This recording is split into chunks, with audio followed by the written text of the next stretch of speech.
नमस्कार. आपल्या आयुष्यात आपल्याला विरोध करायला, प्रसंगी हरवायला असे लोक देखील पुढे येतात, ज्यांना स्वतःच्या पायावर उभं राहणं आणि जिंकणं काय असतं हे आपणच शिकवलेलं असतं. प्रत्येकाच्या श्वासाला असते एक लय आणि प्रत्येकाच्या बोलण्याला तशीच एक लय असते. प्रत्येकाच्या चालण्यालाही असते एक लय आणि हीच लय बिघडू नये म्हणून धडपडतात सारे आणि दुर्दैवानं बिघडली वा थांबली की उघडतात आत्मशांतीची द्वारे.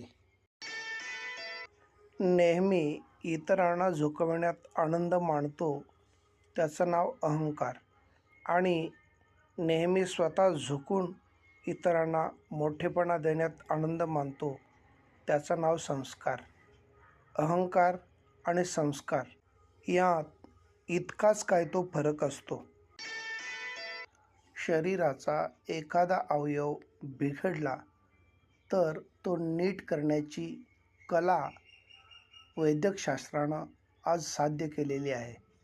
परंतु शरीराचे सगळे अवयव धडधाकट असूनसुद्धा माणूस जेव्हा मनानं खचून जातो तेव्हा जगातली कोणतीच वैद्यकविद्या त्याला बरं करू शकत नाही.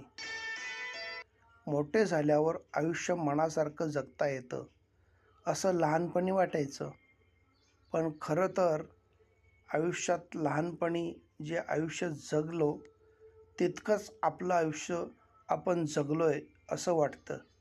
कारण मोठं झाल्यावर फक्त जबाबदारीचं ओझं घेऊन जगावं लागतं हेच सत्य आहे.